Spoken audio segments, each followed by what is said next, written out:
بسم اللہ الرحمن الرحیم۔ دو سوال ہے۔ اگر کوئی شخص عشاء کی نماز باجماعت پڑھے اور وطر پڑھنا بھول جائے یا کسی کام سے مصروف میں چلے جائے تو کیا اس کی عشاء کی نماز قبول ہوں گی؟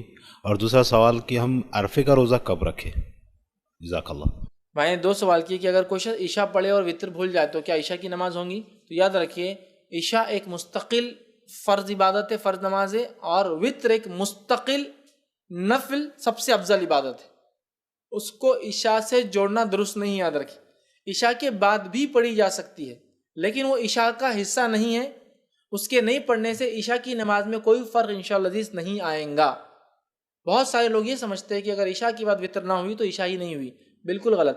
عشاء اپنے آپ میں ایک مستقل فرض نماز ہے، اور وطر جو ہے یہ اپنے آپ میں مستقل ایک الگ عبادت ہے، یاد رکھیے، سب سے افضل نہیں۔ تہجد کی نماز سب سے افضل نفل عبادت ہے جس کے بعد وطر پڑھ جاتی ہے، تو یاد رکھیے اس کا عشاء سے کوئی تعلق نہیں ہے، ٹھیک ہے۔ اس کا گہرا تعلق اگر ہے تو نبی اکرم صلی اللہ علیہ وسلم صحابہ کے عمل سے ملتا ہے، اس کا گہرا تعلق تہجد کی نماز سے، یہ تہجد کے بعد آپ صلی اللہ علیہ وسلم صحابہ پڑھتے تھے، تو بہرحال یہ عشاء کا حصہ نہیں ہے۔ تو اگر یہ چھوٹ جائے تو انشاءاللہ اس سے عشاء میں کوئی کوتاہی یا کمزوری نہیں آئیں گی، یاد رکھیے عشاء اپنی جگہ ہو گئی اور آپ نے وطر جو ہے، لیکن یہ بات یاد رکھیے وطر کو ہمیشہ نہیں چھوڑنا چاہیے، چونکہ کچھ اعمال جس کو ہم کہیں گے جو موقدہ ہے، جو آپ صلی اللہ علیہ وسلم ہمیشہ کرتے تھے، اور وطر کی نماز آپ نے سفر میں بھی پڑھی، یاد رکھیے، تو یہ موقدہ ہے ایک ایسا عمل جو ہمیشہ کیا، تو اس کے تعلق سے امام احمد بن حنبل رحمہ اللہ کا قول ہے کہ موقدہ کو ہمیشہ ترک کرنے والا بھی گناہ گار ہوگا، لیکن اگر کبھی کر لے اور کبھی چھوڑ جائے تو انشاءاللہ گناہ گار نہیں ہوں گے۔ لیکن میں کہوں گا وطر کا بڑا اہم معاملہ ہے، آپ صلی اللہ علیہ وسلم سفر میں پڑھا، شہر میں پڑھا، ہر جگہ پڑھا، کوشش کرے آپ